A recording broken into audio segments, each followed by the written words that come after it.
it must have been about 6 weeks before they started to shoot. Maybe 2 months before they started to shoot. I know, we're talking about Moonraker. No, this would be on Spy Love. Oh, we're talking about Spy now. Cubby called me and said, could I rework the script or whatever, and I did. I did it in about 2 weeks. So what did you work Pages flying every day. Well, sort of starting at the beginning and going to the end, and it was. I think it was really that there had been so many hands at work on it and so many different points of view that a lot of it was just sort of getting that same old even Bond style running through all of it, with the quips and the lines and the double entendres and the excruciating puns and things like that, and there was one, as a matter of fact, one of my favorite lines I ever wrote for Bond was in that script, but couldn't be in the movie because it's a PG. It was when Bond and Barbara Bach meet at the bar for the first time in Egypt, she said to him, she has the martini shaken, not stirred, and blah, blah, blah. They obviously know each other. And Bond turned to her in my scene and said, you look, I must confess, you're much more attractive than your picture, Major. I find the uniform to be the great leveler. The uniform tends to be the great leveler, looking at her. And she said, the picture we have of you in our files, Mr. Bond, was taken in bed with one of our agents several years ago, Miss Tatiana Romanova, or whatever, from... And Bond says, and was she smiling? And Barbara says, as I recall, her mouth was not immediately visible in the photograph. and Bond says, then I was smiling. And we wondered that they wouldn't let that in the picture. I wonder why.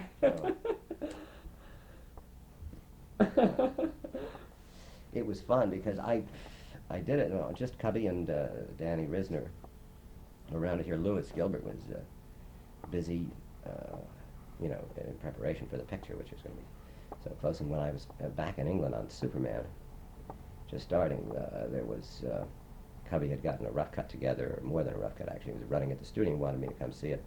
And I went over and saw it, and at the end of the picture, this man came over to me and said, I want to thank you very much for all of your help. And I said, well, you're quite welcome. Who are you? And he said, I'm Louis Gilbert. I said, oh, very nice to meet you.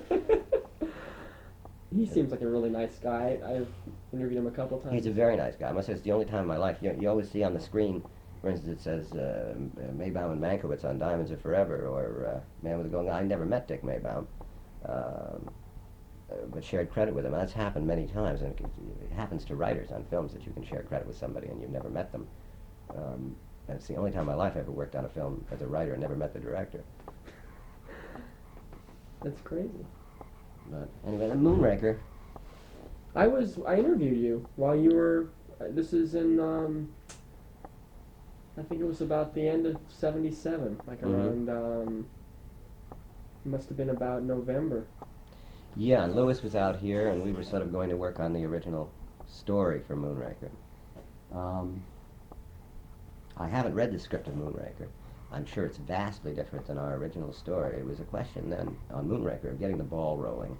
It is a totally original story, even with the borrowed title from Fleming. And the character of Drax. Yeah, and Drax. For instance, it was originally going to be called For Your Eyes Only, and Hugo Drax was not in it at all.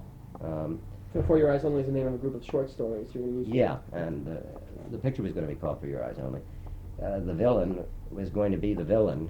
And so once it became Moonraker, you called him Sir Hugo Drax, but it's not the character that's in Moonraker. Mm-hmm. It's just that Sir Hugo Drax is just a wonderful name. I mean, if Fleming had one thing he could really do well is devise character names. His character names are absolutely sensational.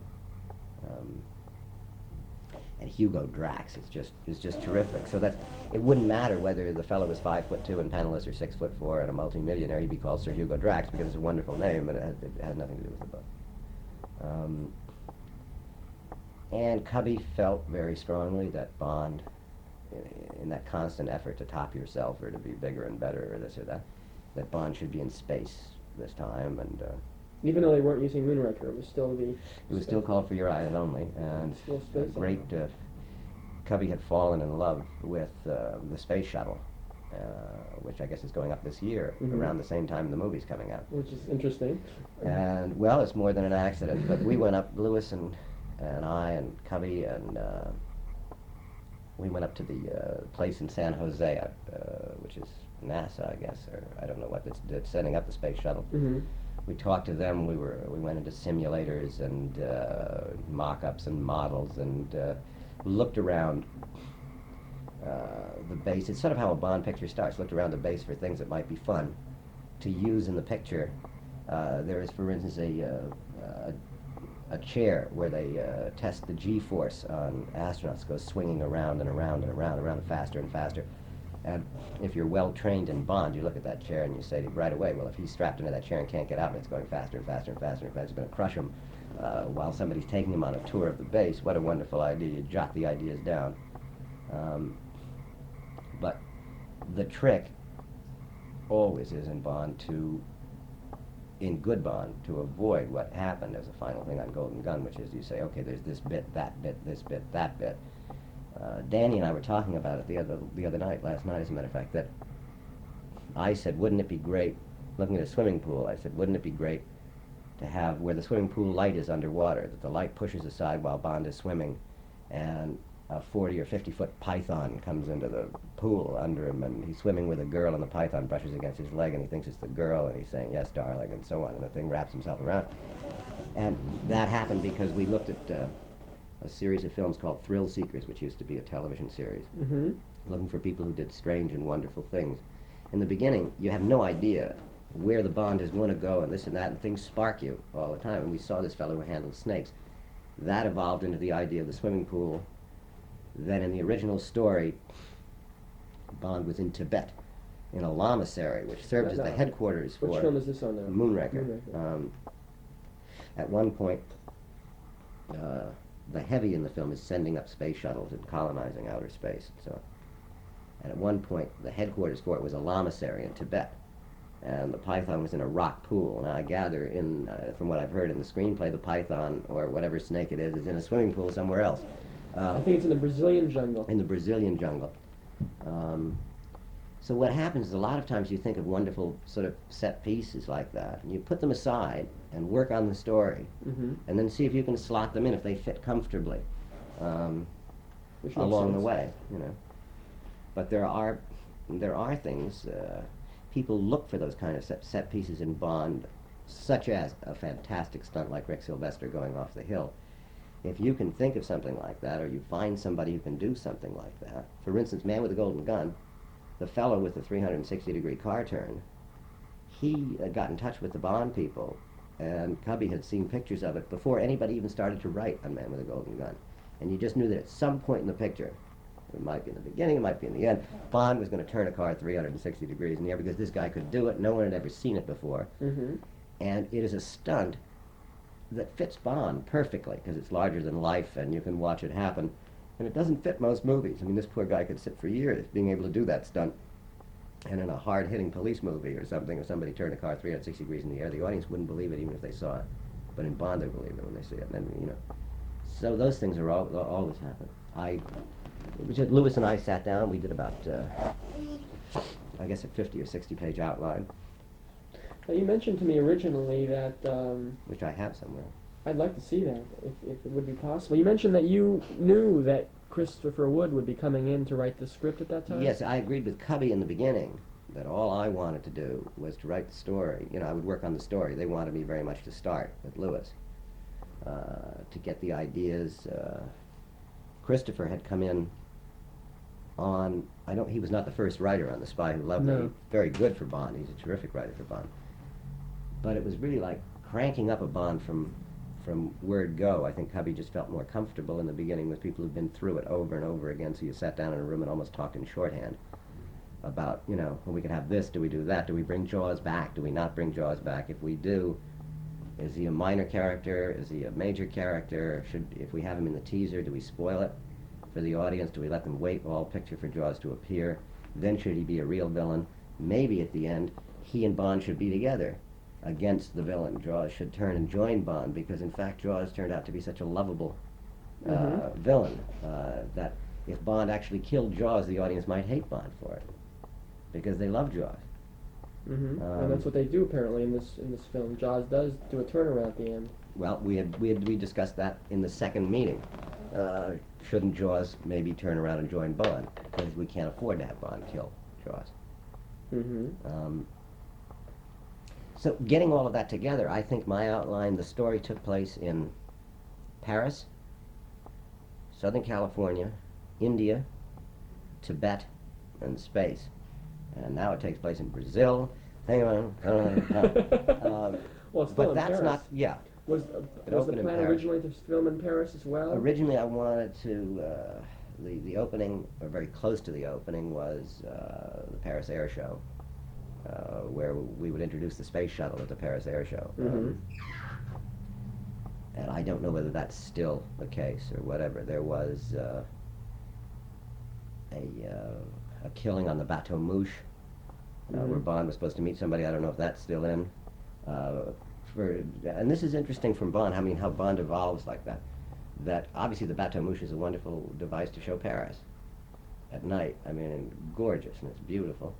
The killing, for instance, in my version, I was taking something that Dick Maybaum had devised for The Spy Who Loved Me, which I had never read or didn't know about. It wasn't in the script I read, where a villain in The Spy Who Loved Me, a woman, he had an idea, had a brooch that was a butterfly. And it was made out of diamonds or whatever the hell it was, but as she sat there, the butterfly suddenly flapped its wings and took off and went over to another table and killed somebody. I mean, it injected something. It was radar controlled or whatever, came back and rested on her blouse again as a piece of jewelry. And it was absolutely fun. It was terrific. There was no place to put it in Spy Who Loved Me. I know, I remember reading that, sure. There was no place to put it, but what a wonderful device that is. And it's really illustrative of what I was saying about you think of a wonderful device and then see if it fits in. If it doesn't, save it for the next one, you know, or the next one, or the next one. But I thought that was absolutely wonderful. So in the original story that I was doing with Lewis, I put in the butterfly on the thing. I don't know whether it's in or not. I have no idea. I don't think so. I have no The idea. new one opens with the shuttle being hijacked, from what I've read. That was the opening of mine as well. But that was an idea also that Cubby and Mike Wilson and everybody in the very beginning said that would be such a great thing for the shuttle to be hijacked. It suddenly takes off out of the back of a plane.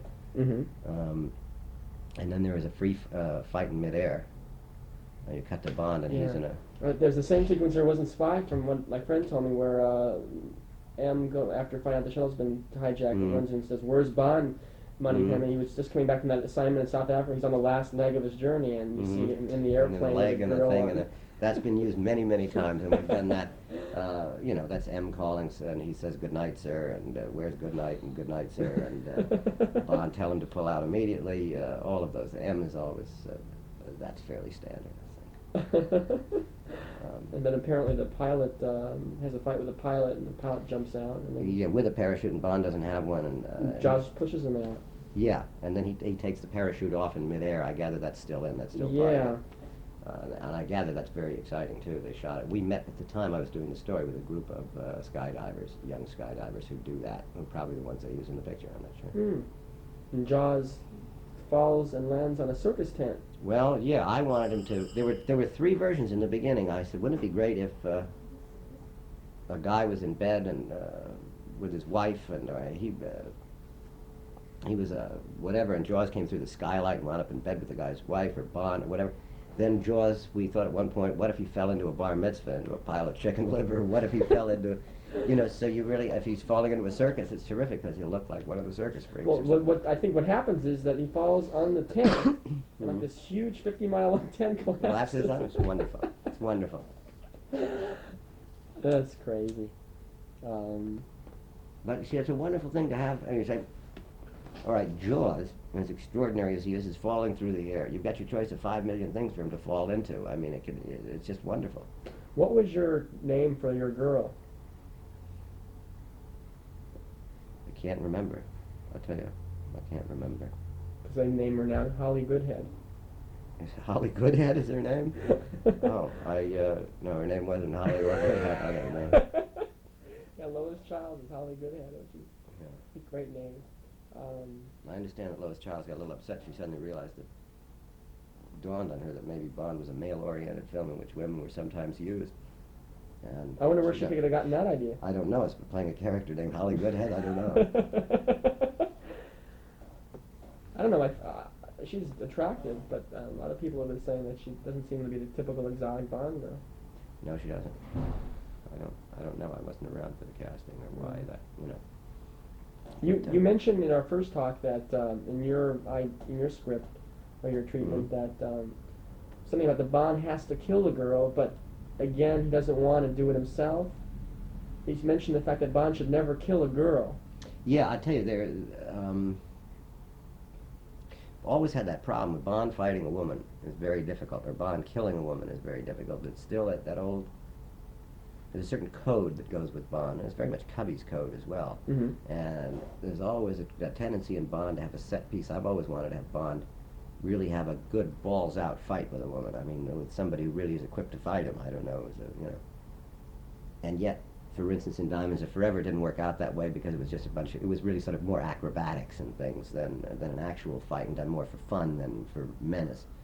And in my original idea, in the original story, was that he was going to kill this girl. But I must say, in retrospect, I agree with Cubby. I don't think Bond should, and I don't think an audience would like him for it. And to be very careful with that. I mean, there are certain things that seem to happen over and over again, which is that it's fairly predictable that one of the heavy girls will fall in love with Bond in spite of herself and turn. I mean, that's happened in, I would say, the majority of the films, far and away. So. And there's always a sequence where Bond is about to be killed, and then somebody kills the killer, which yes, there's that, and then there's, I remember Andrew Sarris said, reviewing Diamonds Are Forever, and he loved it. He said, if those poor villains, poor Blofeld, only knew that when he has Bond, he should kill him right there. I mean, he could end this series, but he always says, take him out and burn him, or take him out and feed him to the crocodiles, or take him out and freeze him, or take him out and, and chop him to death, or whatever. And I mean, it's sort of inside joke for Bond writers is the inevitable line from Blofeld, but before you die, Mr. Bond, allow me to take you on a tour of my installation. you know that that's where Bond's going to get away, However, I would kill you now, Mr. Bond, but I want you to be the first to witness my taking over the world. Well, that's Blofeld's fatal mistake, picture after picture, Always. There was an interesting review, I think it was at Thunderball, where somebody had discussed Spectre, how can an organization like this, with this type of expenditure, this type of disaster each time exist, with their... Well, they have that one fatal flaw, which is every time they capture Bond, they ask him to dinner in their sumptuous dining room, and he always, which is always killing him right away, but then you wouldn't have a movie, would you? No. So you worked about 3-4 weeks on that? Yeah, I would say about a month. I went to New York, then with Cubby and Dan Resnick. I met Christopher Wood in New York, and we locked ourselves into an office at UA for a few days, going through what I had done, and Christopher giving his own input, and changing the story radically in 3 days, but affecting what we wanted to do, which was to get it off the ground, to get it moving, to get it started. I mean, to get a Bond story started out of whole cloth, as opposed to, let's say, on Live and Let Die, where even though it's changed radically from the book, all the seeds are there. There's Mr. Big and Solitaire, so she reads tarot cards instead of a real deck, and there's an island and it's heroin instead of this. But there's a sort of a starting point. That's a springboard, that book. And there is no springboard for Moonraker. It really was none for Spy Who Loved Me. No, in fact, even Man with a Golden Gun was just one character. Yeah, on Diamonds Are Forever, the first one I was on, the same way. I mean, if you made the book Diamonds Are Forever, you wouldn't conflict with that movie very much at all. Tom, do you think anybody will ever go back and do a serious Bond film with not the outlandish production values? I don't know if you can do one now, because the books are... The real charm of the books was that they were larger than life, but that Fleming kept them within a kind of a believable structure and a believable world. I think once the Aston Martin arrived in Goldfinger, you could never do a serious Bond again. And that was a conscious choice, and audiences loved it, and audiences wanted more and more and more. But if you look at the first two Bonds, even with the humor that's in From Russia with Love, which is my favorite Bond, Bond is pretty much a very suave, a very elegant thug. And there is a certain brittleness to his job, and there's a certain kind of, there's a certain meanness to the pictures, which is very exciting. which once they became more and more Disney-like, you can't go back to again. People walk into a Bond film today expecting to laugh, to be thrilled and to laugh. And to be thrilled by a hairbreadth escape, to be thrilled by whatever, and to laugh because you know that the girl who walks in is never going to be ugly.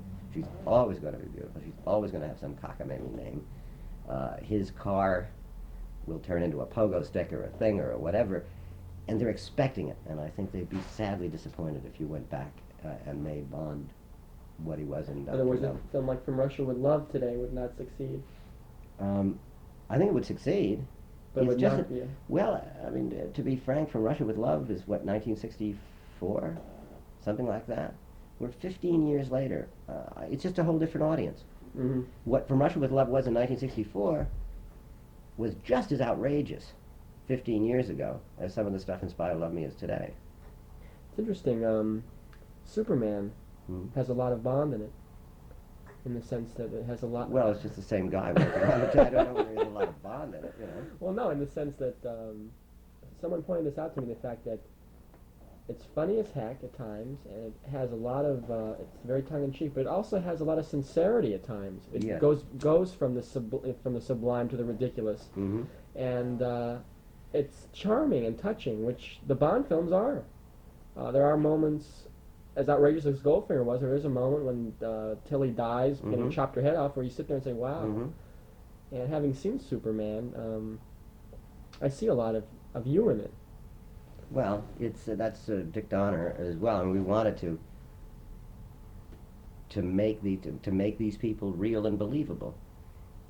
Granted that the son of a bitch flies and goes through walls, you can only play that gag for about 10 or 15 minutes if there's no humanity in him. And I mean, for my favorite parts of Superman are naturally as a writer are the dialogue scenes. But I mean, my favorite parts are Brando putting the kid in the rocket in that speech, and my favorite scene is the balcony scene with Superman and Lois. That's the best scene in the film. The little scene with the mugger in the alley, and all of that kind of stuff is really where Superman lives, I think, where you start to like those people. And they're charming, and they're touching, and Lois's death at the end, and him just sitting there, and he's going to cry and scream, and some people are very affected by it. It's off the record. I mean, off the track, but I felt that the story was good until, well, I didn't particularly care for the Lex Luthor angle. I mean, it never quite worked right, because it's a very difficult proposition that you can. It's tough to set up villains that can really threaten Superman. There's only one thing that can really get him, and that's kryptonite. But outside of that, he can do everything. Physically, it's very tough to threaten him. So you have to make a choice of how funny, how campy do you want the villains to be. You really can't make them serious, because there is no serious threat to Superman. Once you play your kryptonite card, you've really played it, and that's it. Bond is Superman in many ways, because you know he's going to survive the picture, and you know he's going to survive against all odds, but at the same time you can throw up villains against him who are human beings as well, and just as outrageous as he is, and within an inch of being as omnipotent as Bond is, too. Within their own sphere, they're totally omnipotent. It's just that they happen to run up against that one gunslinger who's just a little faster than they are. With Superman, he really is faster than everybody, and it's more difficult to structure villains, and I'm not so sure we were very successful. You know, although they're much better in Superman 2, they fit the movie much more. The movie definitely has some tremendous production value. I think you like Superman 2 better than Superman. It really is. It's a wonderful picture. At least the 75% we've shot. It concerns the Phantom Zone? Well, the three villains escape from the Phantom Zone and come down to Earth, and they all have Superman's powers, and they take over the world. They're taking it over at the same time that Lois has found out who he really is, and Superman turns himself into a human being to marry her and settle down, while the three supervillains who crash through the ceiling of the White House have taken over the world. And it's terrific, and obviously by the end of the picture he's Superman again, and the world is free, but it's really a wonderful picture. You think Superman will go on like Bond? I don't think so. I really don't. I know the producers intend for it to. I think the first two will do. I mean, the first one obviously is doing very well. I think the second one will do very well too. I think after that you got to be very careful with him. Once people are used to seeing him fly, I mean, half of the thrill of the picture is seeing him fly and watching him do things for the first time. Even though you went into the film knowing he can do them, when you see him do them for the first time, there's a kick and a thrill about it. Once you get used to the fact that he can do those things, then I don't know. I mean, God, who knows? Maybe it'll turn into the most successful series of pictures ever. I don't. The thing about Bond is that he's human, and that he's larger than life. But I always thought that the success of Bond was that he appealed equally to men and women. Every man wanted to be him, and every woman wanted to make love to him. Mm-hmm. And he's constructed in such a way that kids would like to grow up to be him, older people would like to, thinking back on their lives, would wish they had led a life like that. Women want to go out with him, and men want to be him. He's almost infallible that way if you write him properly. And he's human. Mm-hmm. Even though his car goes underwater and yours doesn't, he's still a human being. And he wears clothes, and he wears a dinner jacket, and he meets beautiful women, which maybe you, the member of the audience, don't meet proportionately the same amount of beautiful women that Bond seems to always run into, but you'd like to. Superman, you're never going to fly. I mean, it can be a fantasy, but it's much farther away from reality. And you're never going to walk through a wall, and you're never going to be able to see Lois's underwear through her dress or anything else. And it's wonderful to watch somebody who can, but Bond figures out with his magnetic watch how to pull a zipper down on a girl's dress, and that's almost possible. It's outrageous, but it's almost possible. And you understand how that works. That's a magnet, and that's a zipper, and there's a beautiful girl. And you wish to Christ you were in a situation like that with a magnetic watch and a beautiful girl who wouldn't turn around and belt you if you did it. But, you know.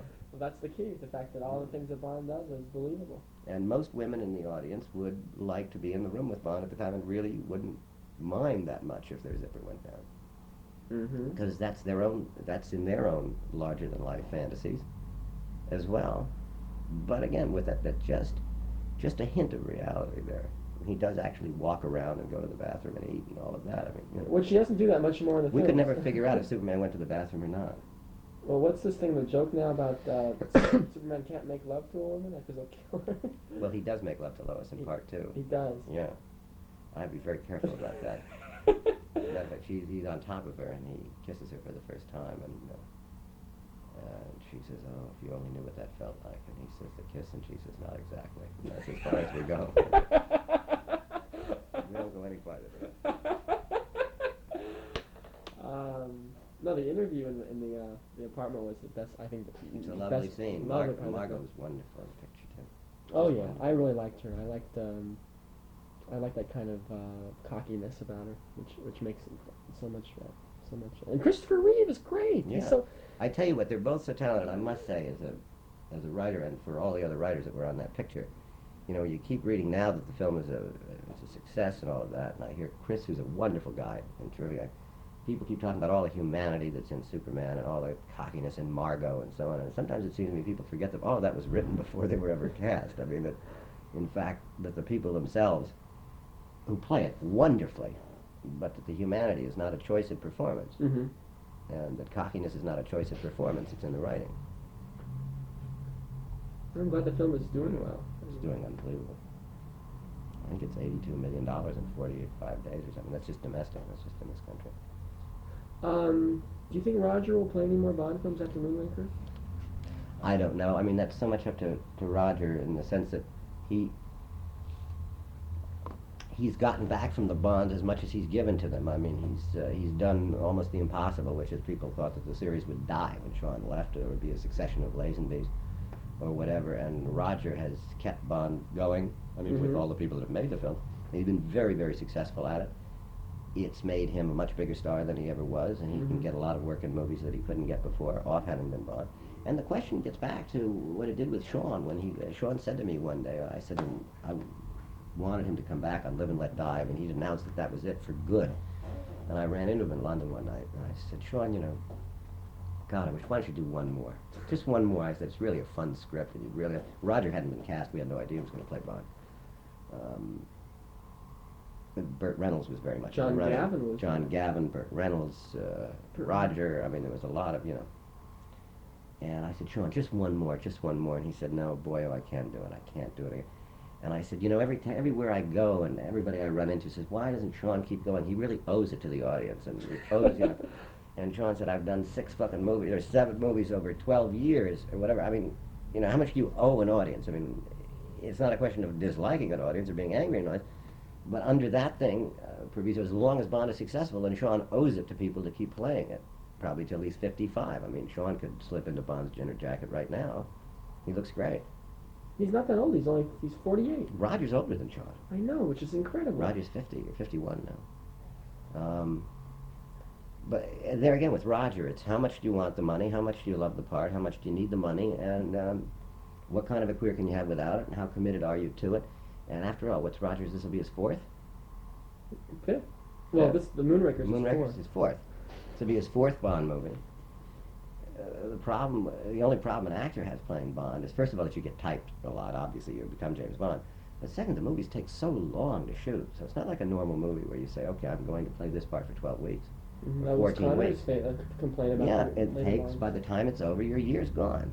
And the Bond people, Cubby and so on, and UA, and quite rightly so, are already cranking up on the next one when the one you just finished is coming out. And so if you're an actor who's playing Bond, you don't have that much time off. And as I say, after 4 pictures, then how much of an obligation do you have? Mm-hmm. Maybe I'd love to see Roger keep going. Do you think Sean will come back? Never. You really don't think it'll happen? Oh, the picture with Kevin McClory? Maybe. That'll be a different kind of Bond picture. No matter what it is, it'll be different than a Cubby Broccoli, Harry Saltzman Bond picture. It's like, people always say to me, what do you think of Casino Royale? I don't think, that's not a Bond picture. I mean, because it has somebody named James Bond in it, or is based on a book that Fleming wrote, and it's got James Bond. It's still not a Bond movie. No. And I think on Her Majesty, James Bond of the Her Majesty's Secret Service, or whatever it's called, will not be a Bond movie like that either. It'll be very much its own film. I have no idea whether Sean's going to do it. I know he's committed to 2 films right now. Well, I talked to McClory last week, and Sean's committed to do it. The big question Well, is, he's will Paramount been, back been him? quote, committed for a year and a half or whatever. It's been going on since before The Spy Who Loved Me started writing. The big question is, I think, whether Paramount will invest money. Well, Paramount or any other studio, it's up for grabs. Whether no studio obviously has shown enough interest in it to put up the money for it. It's not a question of just Paramount. Fox could call up Kevin tomorrow and say, why don't you come over here? But it hasn't started. I know Sean is starting a picture called Cuba. I think it's already finished. Well, and he's starting something else. He's here and he's committed for another couple of films. So obviously you couldn't do the film this year. Maybe they could do it in 1980. I don't know. Mm-hmm. But you don't think it'll be a typical Bond film? Well, I don't think it'll be the same. Script. Yeah? Is it a typical Bond film? It's pretty typical. Well, if it's pretty typical, then I don't think Sean would wind up doing it. Frankly, I don't know. The one Bond picture I always wanted to do with Sean, I mentioned it to Cubby over and over again, but you can't do it without stopping the series, and Sean would be just perfect for it. I mean, he would just be perfect to do it. If UA or Cubby ever decided, look, we're only going to do one more film, and then we'll, I don't know, make it a television series, or then we'll do whatever, but we're only going to do one more Bond, is to do Bond with Sean the way he is today. Let him drink all the beer he wants and have him play with half the hair, halfway between the toupee and Sean's head, and have Bond, who's been, after all, in the Secret Service now for 15 years or more on screen, have him get to the point in his life where he's a step slower than he used to be, and a step whatever, and where he gets out of scrapes and it's an accident that he got out of. He should have been killed. And where he runs into a villain who actually does beat the shit out of him. At one point he realizes that he's going to die, and put him up against, it really should have been Scaramanga in quite a different movie. Somebody who really realizes that the guy's come to the end of the rope. Cast him with a fantastic star woman for the first time, because he's going to settle down with her at the end of the picture and go back to England and be knighted. You could do it. You could do it. Such a wonderful ending for Bond. If you ever did that picture, you could never make another Bond. It's almost like John Wayne, The Shootist. Absolutely. And Bond heads off into the sunset with, I don't know, Bridget Bardot, about his age now, I guess. Bridget Bardot, who was almost cast in, which one was that? Guy Hamilton wanted very much to cast her in Secret Service Right. with Sean. And Guy, I think, turned the picture down because it was not going to be Sean. And then he wanted a big star. I think that was it. I mentioned that, sure. But that would be a wonderful picture to do for Bond's swan song. I mean, and to go back. And I think Fleming in the last book had had Bond. Bond was knighted by the Queen, but he turned it down. Didn't like the way Sir James Bond sounded. Sir James Bond was just not him, And that's terrific. I mean, Fleming gave him Scottish ancestry in the last books too. You know? The book that John Pearson wrote, the unauthorized biography of James Bond, was kind of interesting because it tied a lot of loose ends together. There was even a story in there, so they overtake it. Well, I gather. I mean, Bond. The name came from the ornithologist, which is why I did that little. I mean, for Bond aficionados, if it had been in the picture, Birds of the Far East. Playing an ornithologist named James Bond. I mean, I gather that's the name Fleming looked up in his. Yeah, Sitting in Goldeneye, which Noel Coward used to call Goldeneye, ears, nose, and throat. He didn't like that. He didn't like the house.